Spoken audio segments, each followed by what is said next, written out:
being an entrepreneur sounds cool, but the reality of building a business is very, very difficult. Every level that you hit, there's a lot of things that suck that you just won't want to do.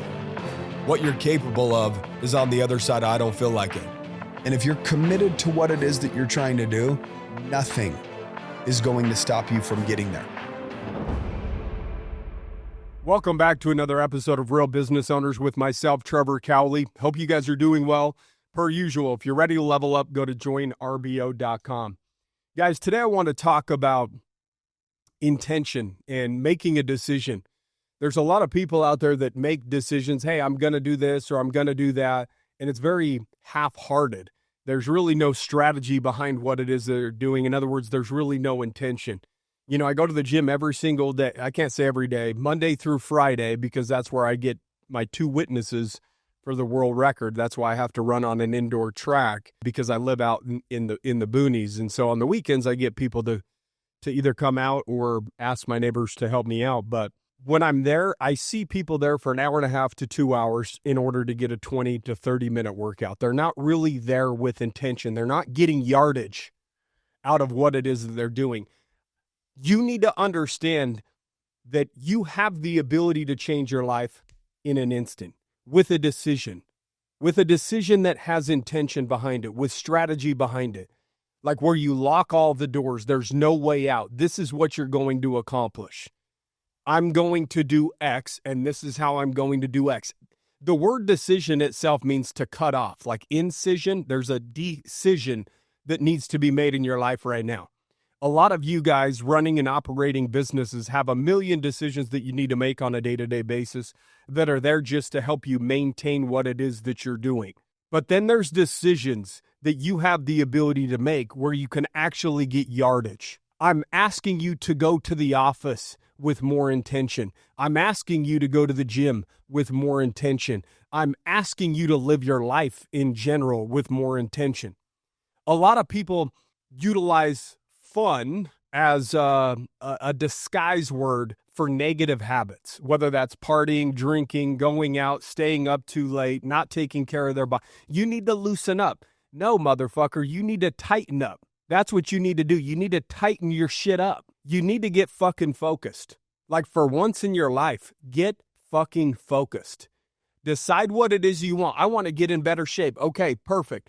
What's the no way out scenario? What's the decision that you're going to make that's going to lead to that result? If you need better finances, what's the decision that you haven't made that you need to make in order to have better finances? Living with delayed gratification is playing a long game. Living for right now is going to make sure that the long game is super painful for you. In order to be great, there will be sacrifices that are going to have to be made that you're not necessarily going to want to make. They're going to be very, very uncomfortable. And when you talk about the word decision, how it means to cut off. So if I decide and make a decision to get healthier, to get better finances, to have a better relationship, to build a better business, by default, that means to cut something off. You don't have the ability to do everything that you're doing right now and just keep adding more things to the plate in order to get what it is that you want. You have to remove things from your life that just don't serve you, whether that's people, places, or things, environments. There's so much coming down on us on a day-to-day basis, so many distractions that you have to make a decision and be intentional with the way that you live if you're going to get yardage out of this thing called life. We play one game. You get one life, and we're going about it the wrong way. Does your phone own you, or do you own your phone? Are you really making the decisions, or are you just utilizing external things as a distraction from the things that have the ability to move the needle? Are you just floating through life? Are you drifting right now? In the book, Outwitting the Devil, it talks about drifting. If you haven't read that book, pick up that book. It has the ability to literally pinpoint the things that won't serve you. And you could sit there and go through these things and say, man, I do that. I'm drifting. Living with intention and making a decision to get better is very, very difficult. And here's an example. 75 hard. It's 75 days. This is considered an accomplishment in today's society. And I'm not saying it's a bad thing. I absolutely love the program, but I think it's a program that is there for one reason and one reason only. It shows you what you're capable of when you make a decision and you live with intention and you don't give yourself a way out. You're going to go through these points of friction while you're doing it that's going to ask you how bad you really want it. Like if you want to become great, really, really great, make everything that you do count. Make everything, the gym count, the office count, the time that you have at home count. I watched a video from Jim Rohn over the weekend. And why was I listening to Jim Rohn? I've been at a low point. I've felt extremely fatigued, extremely exhausted, between operating, 4 different businesses or owning 4 different businesses. When I'm at a low point, I ask myself, am I controlling what's going into my mind right now? Am I controlling everything that I have the ability to control, or am I just simply drifting right now? And 9 times out of 10, if you're at a low spot, you're probably drifting. You're probably not living with intention. You're probably not making the decisions that you know that you should be making on a day-to-day basis. That right there will put you in a low place. So I said, I need to live with a little bit more intention. When I felt the best, I was serving my mind information that I know is going to be positive for me, and it's going to put me in the right headspace so that I have the ability to show up in a manner in which I feel like will be productive. And it's just uplifting to listen to information that's empowering, that lets you know that you have the ability to change, that it's on you, and when you're at a low spot, it's hard to hear that. Well, it's on you. It's on you. You got yourself into a low spot, which by default means you can get yourself out of it. So I start living with more intention when I feel myself drifting. And there's a reason why I wanted to record this episode. This message is for me just as much as it is for you. I've had to call myself out and say, hey, start being a little bit more decisive. What is it that you need to do in order to get out of this situation? Start living with a little bit more intention. That's the answer to all of your problems.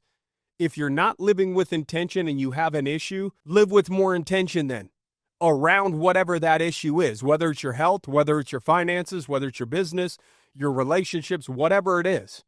Live with more intention and you'll watch yourself come out of that spot. So I was listening to Jim Rohn, and he was talking about, so if somebody put sugar in my coffee, am I going to be okay? Yeah, you'll be okay. Well, if somebody put strychnine in my coffee, am I going to be okay? No, you're going to die. And he says, well, what if it was my enemy that put the sugar into my coffee? Well, you're going to be okay. Well, what if it was my best friend that accidentally put strychnine in my coffee? You're still going to die. The whole point of that, guys, is it doesn't matter where things come from. It has the ability to affect you. You could have a best friend that has good intentions, so to speak. In other words, believing that they're not doing anything harmful, I guess is the right way to put it. But in reality, if they're not living their life in a certain manner and you're within sight of proximity of that individual and inside of that environment, by default, you have the ability to be infected in a negative way if they're not living a life that you want to live. If they don't think the way that you should think in order to get the outcome that you want. Guys, nobody could do this for you. I get, hey, good job. I get high fives and attaboys and all these things for doing the world record or, building businesses or having a podcast with 2 million downloads. Let's be real here. All of that is awesome. It's all fine and dandy, but it's meaningless at the end of the day, because when the alarm goes off and you're tired, you're by yourself. The pain that you're going to have to deal with, the discomfort, that's yours and yours only. The attaboys and the ass slaps ain't going to do it. Nothing external is going to help you get it done. It has to come from within. The question is can you really deal with the price of greatness? Can you deal with doubt? Can you operate with uncertainty? Can you live with instability? Can you live with a high form of discomfort and friction? Can you overcome every thought of reducing your effort just for the sake of comfort? Like I said, this is it. You got one game. You got one life. And it's usually comfort that calls you back to mediocrity. If discomfort's too much for you, then you don't want it bad enough. If loneliness is too much for you, then you don't want it bad enough. There's so many things that the average person will not have the ability to overcome on the path to doing something special. A special life is built in the extremes. You either want extremely positive results or you're going to have extremely negative results. You're either going to be extremely focused or extremely unfocused. You're going to be extremely disciplined or you're going to be extremely undisciplined. I'm asking you to make a decision right now. What have you been putting off that you know that you shouldn't be putting off? I don't care if it's drinking. I don't care if it's smoking. I don't care if it's staying up too late. I don't care if it's binging on your phone. There's something right now that's making you not operate at your peak. Your peak right now might not be good enough to get it done, but that's why it's so important to continually operate at your peak, at the threshold where you have the ability to lift the ceiling of what's possible for you. It's absolutely insane to me to see where I've come from versus where I'm at today. And it was all on the back of making decisions and being intentional with those decisions. I'm not saying that I don't go through highs and lows. My highs are extreme. When I say extreme, I mean extremely good. But my lows are also extreme. And when I say extreme, I mean extremely bad. Try to operate businesses. Try to have a family. Try to operate a podcast. Try to break a world record. All at the exact same time. Try to write a book while you're doing this. Try to put together a TED Talk while you were doing this. All of this stuff sometimes feels like too much, like we just can't bear it anymore. And I get it. And I've been there. Those are the extreme lows that you're going to have to go through in order to earn the extreme highs. This is part of the process. There's always an exchange. What are you willing to exchange right now? In other words, what decision are you willing to make? What are you willing to cut off right now in order to get yardage, in order to make progress, in order to move the needle? You act like you want it. You say that you want it, but you're not making the decisions that align with those words. Become more disciplined. Honor your potential. Act like a leader. Wake up earlier. Hydrate more. Surround yourself with positive people. If you don't know the answer, reach out to somebody in your network. You're not leveraging the things that you have available to you at max capacity. I talked to somebody just the other day. There was an individual from the inner circle that recommended this person over to me and said, hey, this person would be a good fit for the group. And so I hopped on a call with this individual, and an hour later, we had an awesome kind of one-on-one session, really. And, I was asking a few questions, and I said, okay, who in your network has the ability to help you with your current needs?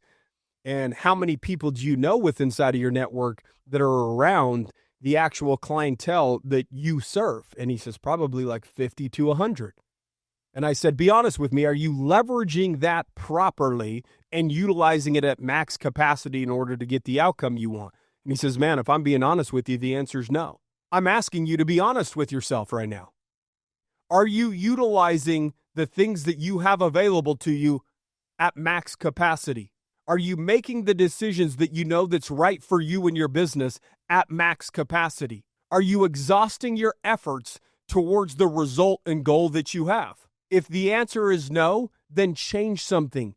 Make that decision. Live with more intention. It's very difficult to do, but it's not impossible. And I'm asking you to do the possible. I'm asking you to take control of your life. I'm asking you to take ownership over your decisions. I'm asking you to live with more intention. I'm asking you to become a better version of yourself. Why? Because I know it's possible. I'm living proof that it is possible. Grew up poor, didn't graduate high school on time, heroin addict for many years, 4 years. Got out of that situation with absolutely nothing. 30 grand in IRS debt, credit card debt, all the works. I thought I was buried, that I would never be able to get myself out of this situation. What I did is I just decided to live with more intention. I'm going to intentionally live in the cheapest place that I could possibly find. I'm going to intentionally drive the cheapest thing that I could possibly find that'll get me from A to B. I'm going to intentionally save my money because I know opportunity loves people that have money. So I'm going to do everything that I can to put myself in the best possible situation to win. And throughout that process, I wondered, Am I going crazy? Am I making the right decisions? Is this really all going to pay off? Here I am, 17 years later, worth millions of dollars. Have a podcast that does 2 million downloads. In the process of breaking a world record. All of this stuff is possible for you if you make a decision and you live with intention. In other words, everything after you make a decision either aligns with what you're trying to do or it doesn't. That's called intention. This isn't going to serve me. This isn't going to get yardage. This is not going to help me get the outcome that I want. So by default, it's a no option. Live your life in a manner in which you can be proud of at the end of the day. 10 years is going to pass. 20 years is going to pass. 30 years is going to pass. What are you going to have to show for it? Get yardage with the one fucking life that you're given. And you could do that through making a decision, cutting the negative things off, and living with more intention. Guys, I hope you enjoyed today's episode. Much love to you. Rate and review. Show us some love. Share it with a friend, somebody that you know that would maybe get some yardage out of this. Keep kicking ass, guys. We'll see you next week.